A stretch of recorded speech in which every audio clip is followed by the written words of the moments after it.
Well, it's always great to welcome on a friend of the show, Tim Fitzgerald of Go Powercat. Nobody does a better job covering Kansas State, but he is a wealth of knowledge. He'll be the first one to tell you that, by the way. I'm Pete Mundo, Heartland College Sports, as we cover the Big 12, and we'll talk K-State and all that good stuff, Tim. But I just want to get your reaction to the bowl season, where this league is at. Of course, OU and Texas leave. They lose.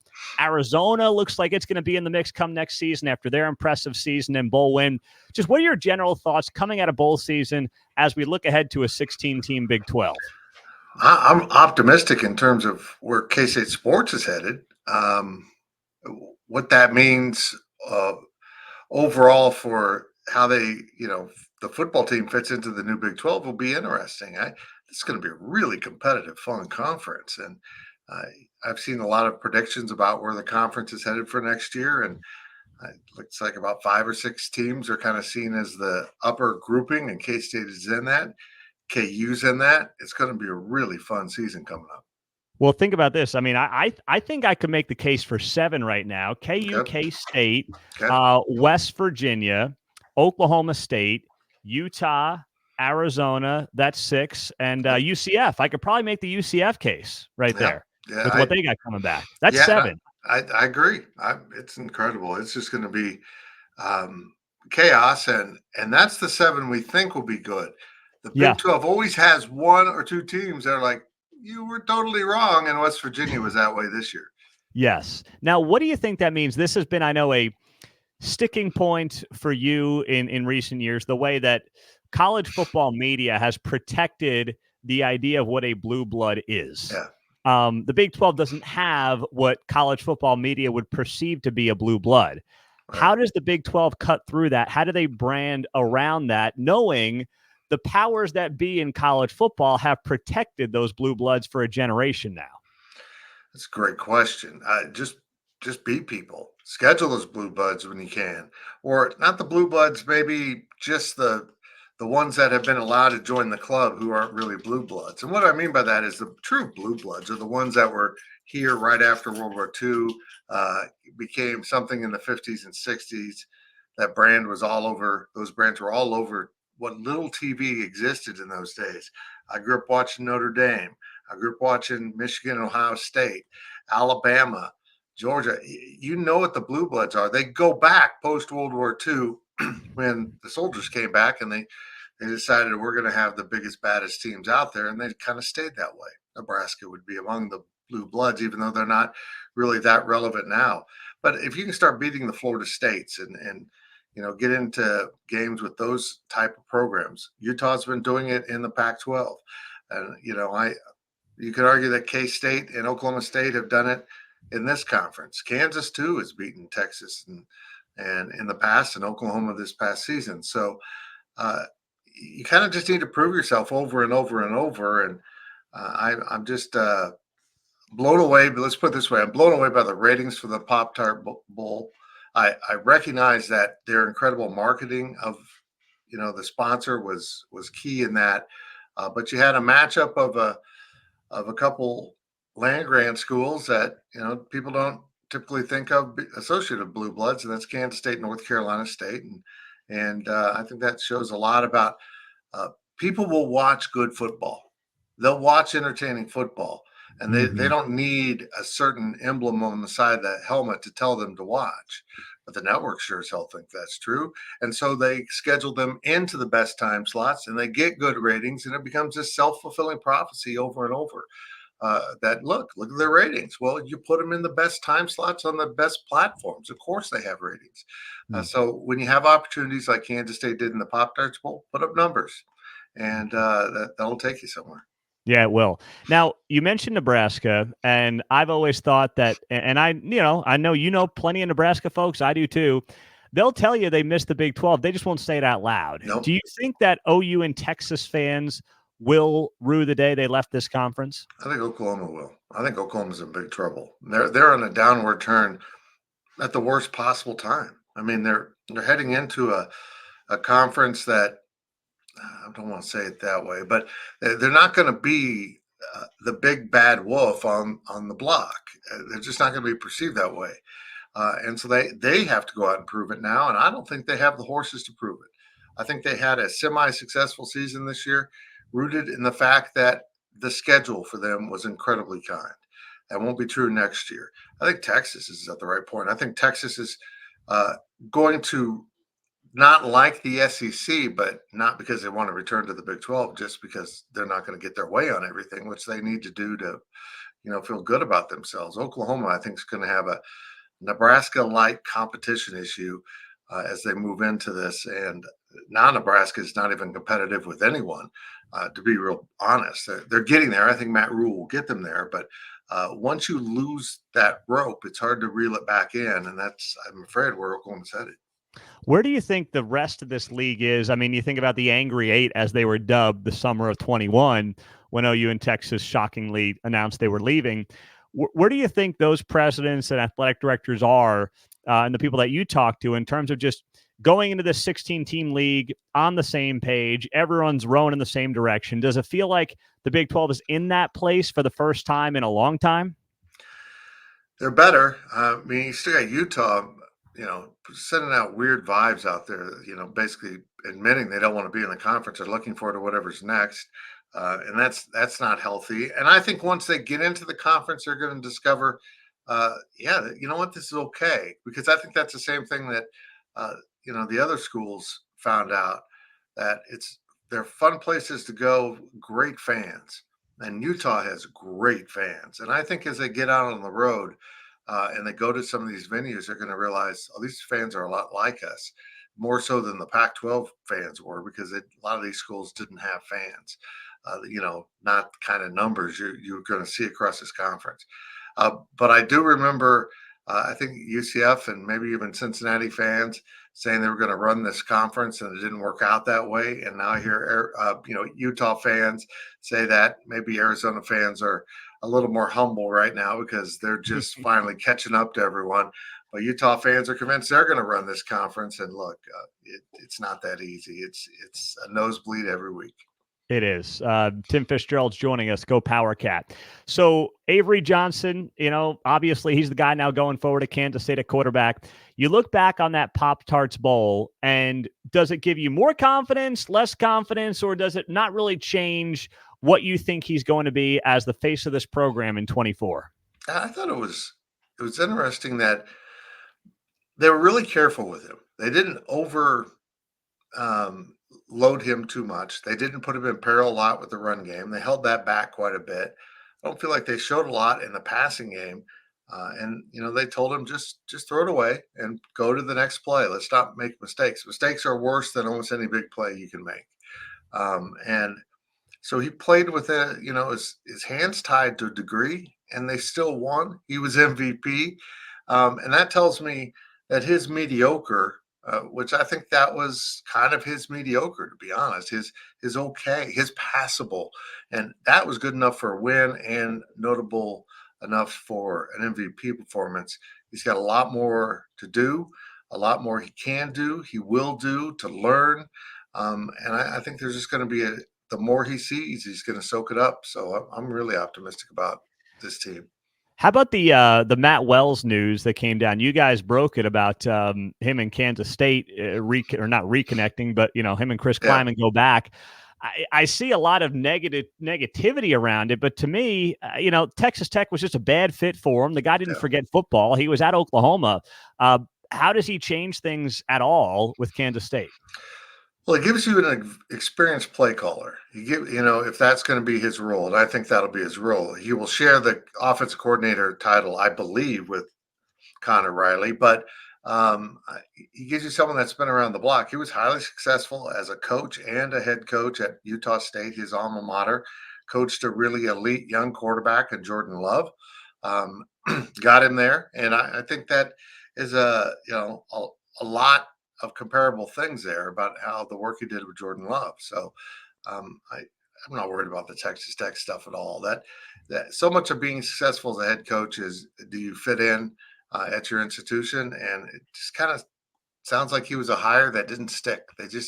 People didn't rally behind him, and the way they fired him indicates to me that it was a cultural thing.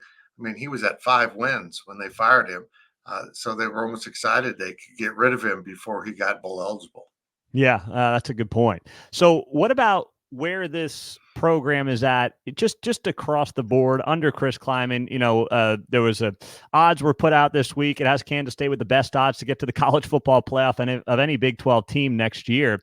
I mean, it's crazy to think about this, but a couple of years into Chris Kleiman's tenure, people wondered if he was going to be the guy. Now, a couple of years later, wins the Big 12 last year, another good season this year. And this program is poised to be in that upper echelon of the Big 12. I don't see anything changing that, but what has Chris Kleiman done so effectively that has allowed him to basically have this program in a position to compete year in, year out? Coming out of the pandemic season, they had a culture issue. They saw their locker room go sideways a little bit. There was so much social stuff going on around, and it crept into the locker room and invaded their football space, so to speak. And once you have that happen, it's bad. They cleaned it up remarkably fast. They have a really strong culture in that locker room. I think the bowl performance shows that, with so many new guys having to step up and play, but then a lot of the older guys sticking around to play. And I think as long as they can maintain that culture, they have good leadership. Starting with Avery Johnson, who's a remarkable leader for a young guy. And as long as they get good leadership from their players, they've got some dudes in the system. They need to keep bringing in some dudes. This last year's recruiting class, the 2023 class, is going to provide a lot of players not named Avery Johnson or Jace Brown. There's a lot of guys in that class who are going to be big factors moving forward. All right, Will Howard. You take me through that. Was it really just K-State couldn't keep both guys in an NIL world? No. Was it him wanting to move on? I mean, was it both sides agreeing this is the best move? Because he's still kind of floating around out there. He's got the Ohio State visit coming up. What was that all about, and how's it going to work out for him? Well, I'm fascinated he hasn't picked a school yet because he's had opportunities. This was a case of Will knowing what everyone else in that locker room knew. Avery Johnson was going to be the quarterback. I mean, it was undeniable what they were seeing in practice. And I think we saw Will get threatened by it and kind of get defensive as the season went. He didn't understand why he wasn't, getting his full turn. And it became clear to everyone that your turn's over, man. This is going to be Avery's team next year. Nobody had to say it out loud. Nobody had to push him anywhere.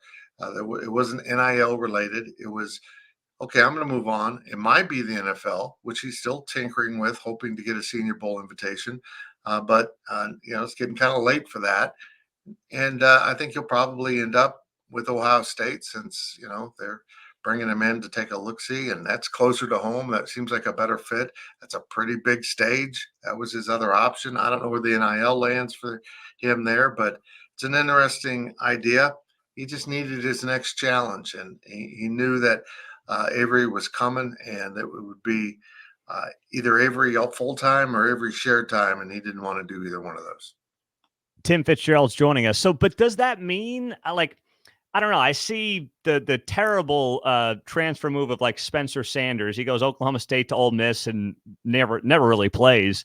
Is Will Howard going to these schools if he goes to an Ohio State knowing he's the starter next year, or is he going to be beat out by some 5-star stud that, Ohio State fans know that we probably don't, and then he's sitting in the same position he would have been in Manhattan? That's a good point. It's a good point. And, I thought it was interesting the second he started looking at USC, their 5-star got into the portal, but then their other backup had an incredible bowl game.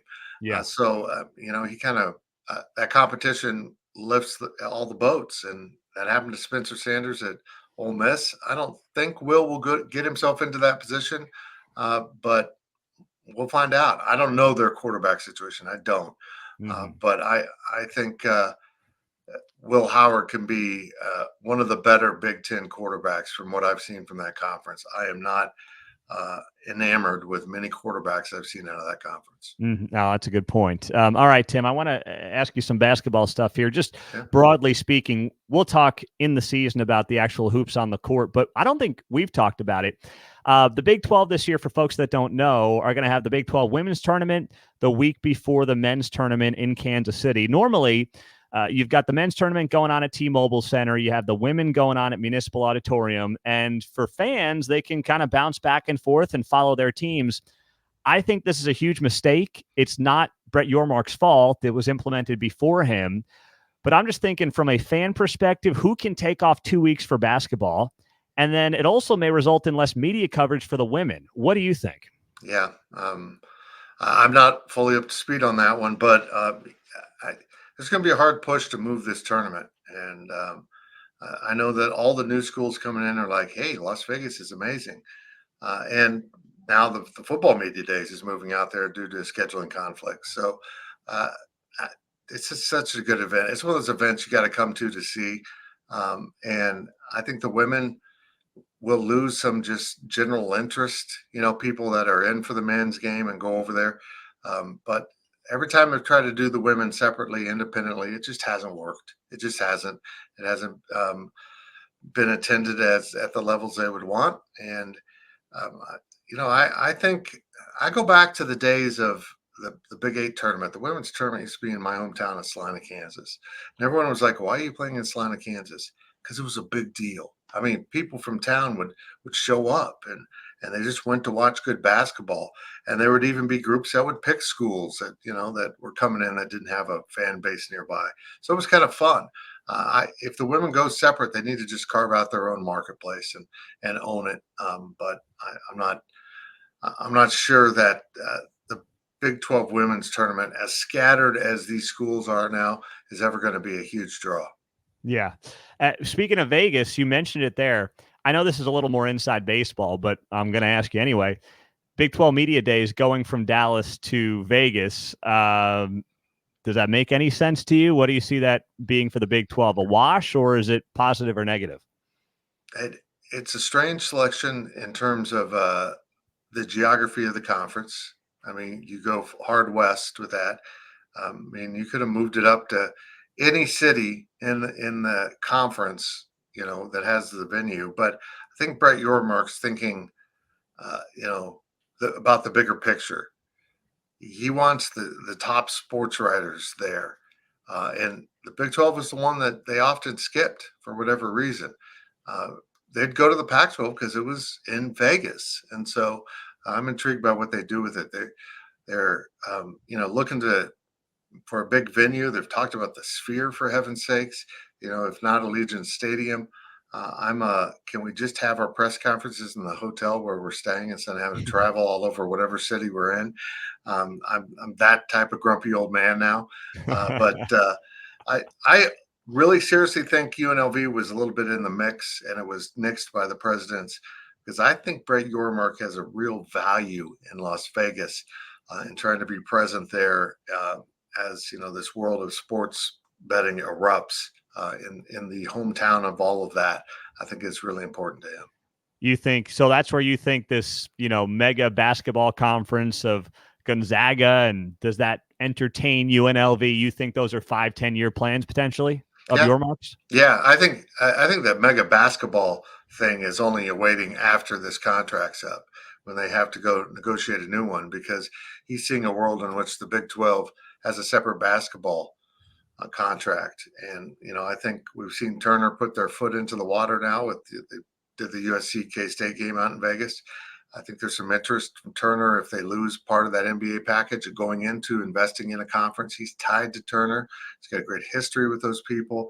And I think that's the play. He would like to move the Big 12 basketball to a national platform and get the kind of treatment that Turner could give them as an elite basketball product, much like ESPN is going to do for the SEC in football. And I think it's a good play. And then, your football probably still be on ESPN and Fox. Yeah. Yeah, and that's going to be fun to watch it all play out. He is Tim Fitzgerald, does a great job with Go Powercat. Make sure you're checking those guys out for everything Kansas State. Tim, it's always great to have you on, my friend. Thanks so much for the time. You bet, brother. All right. Thanks so much for being here. We appreciate you. Make sure you hit that subscribe button here on the video or on the podcast, and we'll talk to you soon.